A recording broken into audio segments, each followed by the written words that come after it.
This month, Friday nights just got a little creepier on the Sunset Strip. The Comedy Store has been long renowned as one of the most haunted places in Hollywood. And now you can get a behind-the-scenes look at all the creepy stuff that happens here when the lights go out. Hear strange stories from the staff and our legendary comics of Hauntings by Gus and the Lady in White.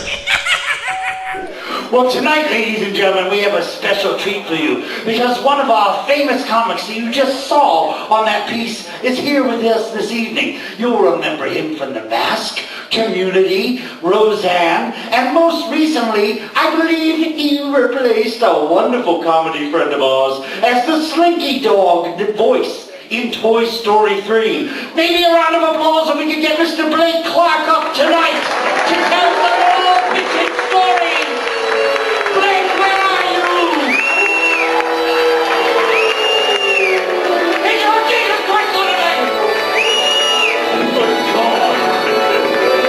Thank you, Mitzi.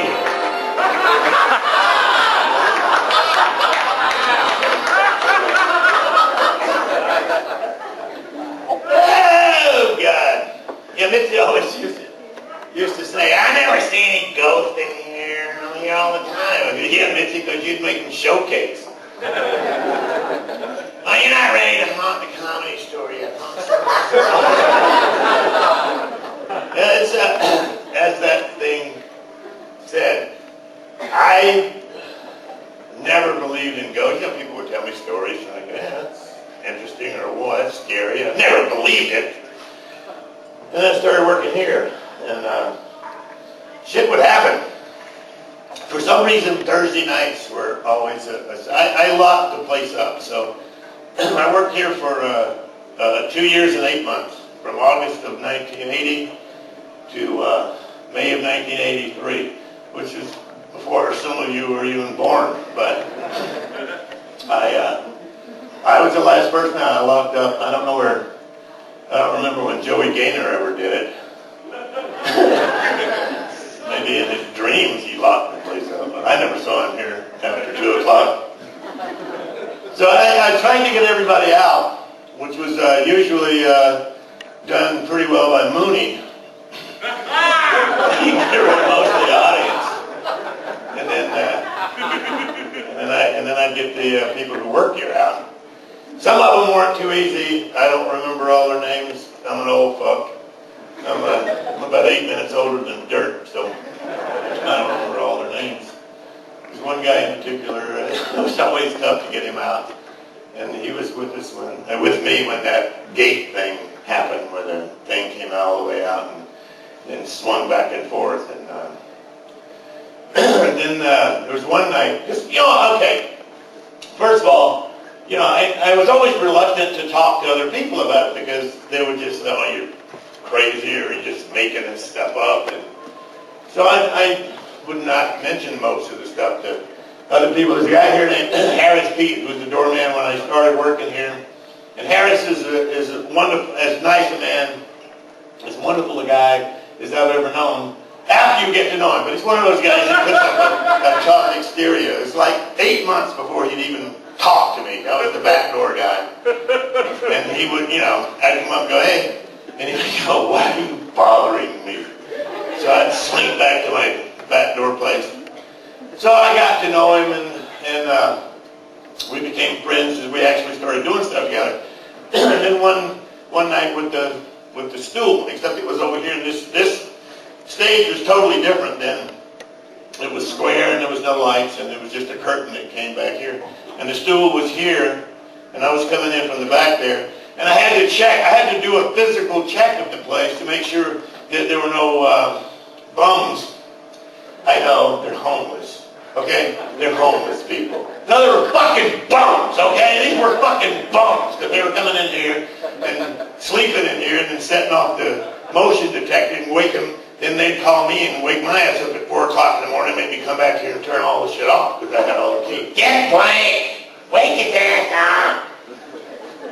So I had to do do a physical check of the place. So I was walking, and I would lock it up in increments. I'd lock up the top, and the belly room, the offices where Michael Becker saw the old guy. And there's windows up here. I don't know if you can see them. But there used to be windows up there where they could look out of the windows and look down here into this showroom, because this was a showroom for Ciro's, but it was run by the Wise guys. And I'm pretty sure there was somebody whacked in this back dressing room back here. A lot of people have died in this comedy store.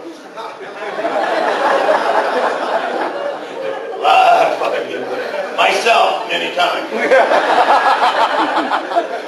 A lot of deaths went on here.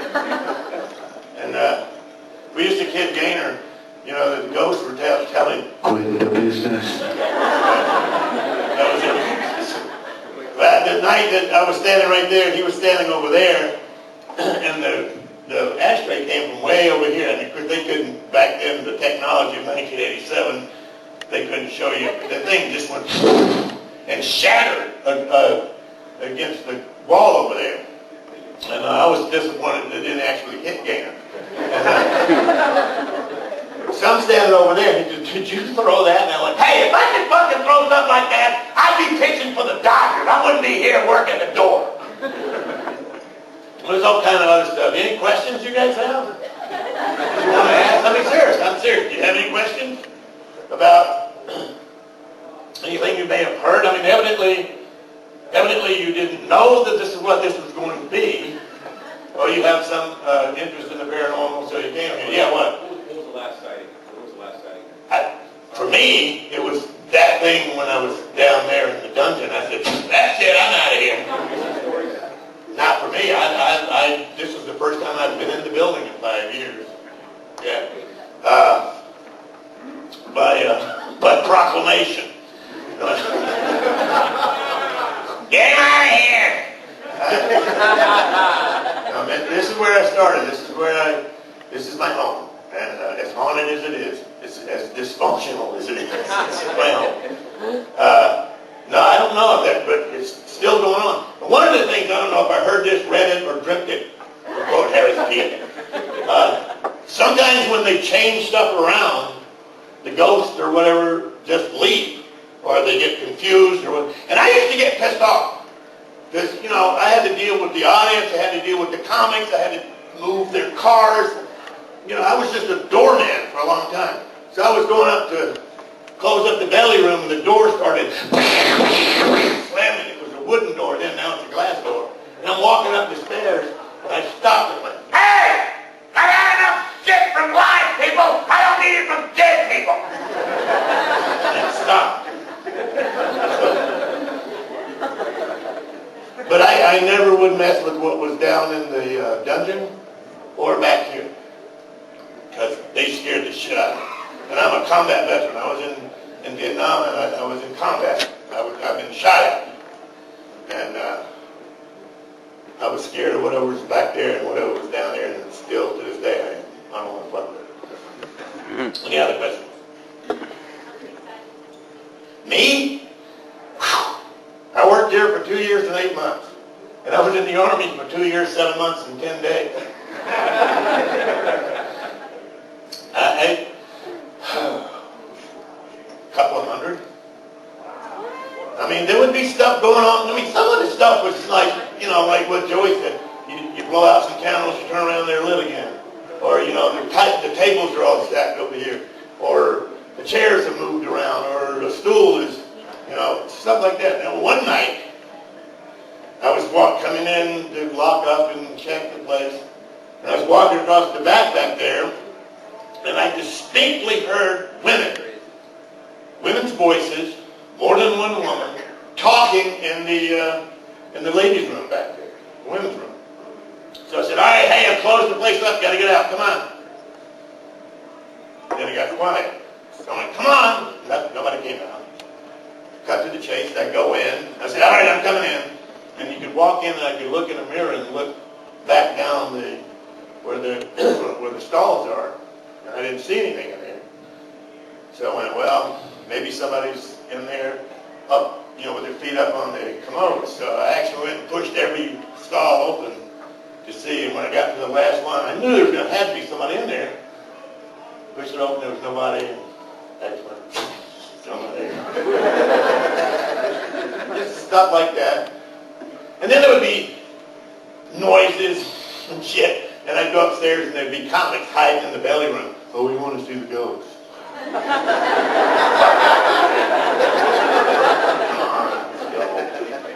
So I had to chase comics out of here too. Comics and bums. There ain't a lot of difference. But the difference is that the bums have a code of ethics. Anything else? Is that it? You're going to go on a tour, I think, aren't they? Yeah. Yes, they are. I probably won't go with you. I don't know. I really don't remember that. It was me and Joey and one other guy. And I don't remember the other guy's name. But we just started talking about it, and I said, whatever's in that basement. I'm like, well, let's go down there and see it. Okay. So we go down there, and what they didn't tell you in that thing is when the thing started appearing, you know, we weren't laughing. We were like, holy shit, what is this?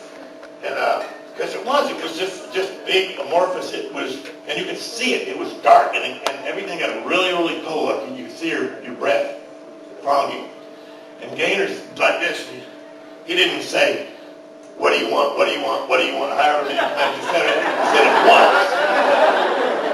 But he was going, you know, get away. What are you? Get away. And he's got his hands up like that, and he says, feel my hands. So I go up and I touch the back part of his hand. And he goes, the palms, you idiot. So I touched the palms, and I swear to God, I couldn't hold my finger. It was like touching a hot iron. His palms were like, just like, I don't know, 150 degrees almost. And then I'm standing there and I had my hand inside a shelf, kind of going like this. I wasn't doing like the acting thing I can't do. So I stand there, and he says, what do you want? And then something hit me on top of the hand. And there's no way it could have been thrown or blown or whatever and come inside that shelf and fallen on my hand, because my hand was in front of me like that without me seeing it. And it hit on top of my hand, and I looked at it, picked it up, and it was a piece of cardboard with my name written on it. So I just went, you ain't getting me. So that kind of scared the shit out of me. That's why I never really liked coming back in there. But that's the fact that I wasn't getting any spots. Which is the main reason. What's in the dressing room? I don't know. I think right now there's nothing. There used to be, I don't know if there still is, there used to be like a closet. And you could open the closet and there was a hole that went down, as most holes do. But it went down deep, and there was a stream running under the Comedy Store. I don't know, I saw it. And I thought it was like, you know, Amityville Horror. I went, holy shit, close that door back. All kind of shit will come out of there in one spot. Anyway, you work. Anything else? Any other questions? Huh? I was a little freaked out. A little bit nervous. That's why I'm not going to go on the tour. I've done my duty here. I'm not going back to Vietnam either. No. Yeah. Back down there? Not ever. No. Not since that night. Tell me it was a car hard involved. Ask me if I will. Place involved. No, Things no. involved. Anyway, I'm over here. Anything else? Yeah. There's been several tours every Friday night this month, right? I think. What? I don't know. Have you guys seen anything? Sitting up. I had a theory that the thing, whatever it is here, it's going to, I just call it ghost, for lack of anything else to call it. Whatever it is, as long as there are lots of people here, like now, whatever energy that we create, they don't like. So they just kind of don't appear or manifest. whatever the term is. Because I think they kind of felt like that after 2:30, the place was theirs, and if we weren't out of here by 2:30, they kind of started letting us know that they wanted us to hurry along. So I think that's why. And Thursday nights, for some reason, was always a strange night. I don't know. And one other story I'll tell you, and then I'll let you let the rest of this, whatever it is, go. Those doors I used to have to lock up, like I said, in increments, and I would have to come in here and go up. And there's a passageway. You have to walk across through there, and you have to walk like this. Not because the passageway is low, you just have to walk. So you get used to working here. Yes, indeed, yes. No, she's not that. We all kid her. We love her. Anyway, I'd have to go up there and check, make sure no one was up, because there would be people. I found comics sleeping up there, not sleeping, but hiding in the light booth, so, when the place gets locked up, they can come down and experience the ghost. So they why don't you get a job here, work in the door, then you'll experience the ghost. You'll experience it to the point that you get sick of it. But anyway, back to the beginning, when people were, people thought I was crazy. We had this pianist who would play us on and off, because you wouldn't have understand pianists if they hadn't done that. He drove a car. He would walk in here. And he would sit and play us. His name was Emil Pandolfi. Great guy. Very talented pianist. I think he moved back east and made millions of dollars doing music. Anyway, getting him to play us on and off would be like getting Einstein to help your kid with his third grade homework. Math homework. Anyway, so I had to lock those doors, so I would close the one door, bolted at the top, bolted at the bottom, pull the other door closed, and lock it with a key. So I did that, let it bolt it, shake it, make sure it's staying, close it, lock it with a key. Turned around, walked back down, turned around, it was open. So, So, by the time Emil comes walking up the aisle, the hall, I went, "Hey, Emil, come here. Stand right there, watch this." So I did it, and he's standing like, "Why'd I have to watch you lock the door?" I bolted it, closed it, locked the door. Stood in, he went, "What?" I went, "Just wait." He went, came open. He went, "Are you kidding me? You have to put up with that going every fucking night." So, back to your original question, every fucking night. Anything else? Am I done? This is called comedy purgatory. Well, I can talk some more if you want me to. You got any other questions? Has anything ever followed you home? No, thank God. I hope not. Well, you mean ghosts?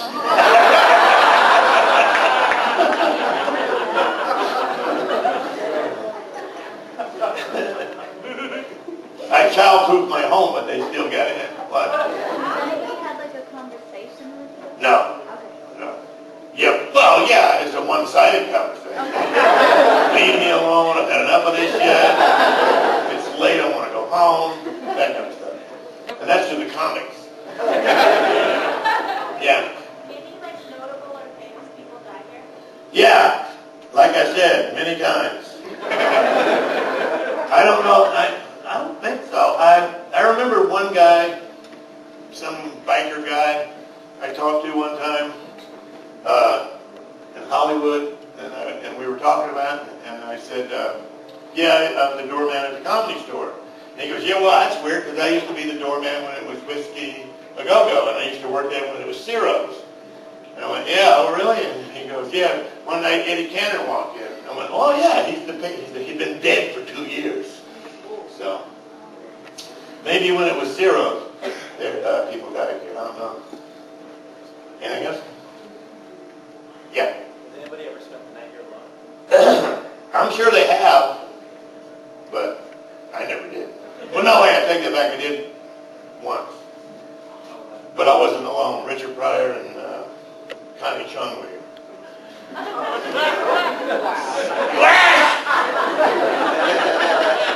I went to sleep in one of the booths in the original room. I don't know what happened. Anybody else? So would I.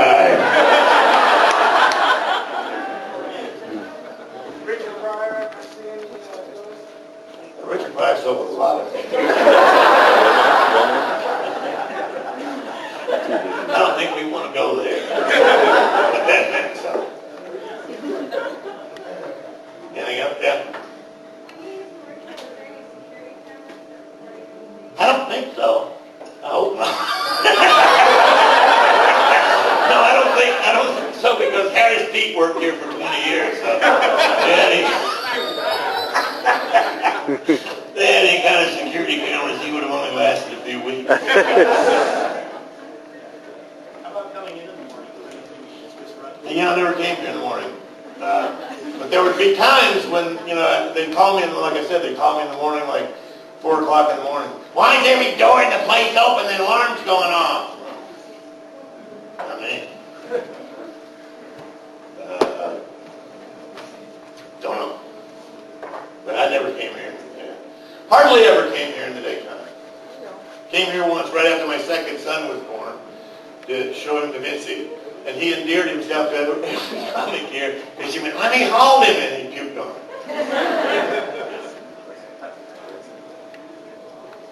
Anything else? Is that a CIB you're wearing? Say again? Yes. Yes. Wow. Thank you. It's a combat infantryman's badge. You get that for being shot at for 30 days or more.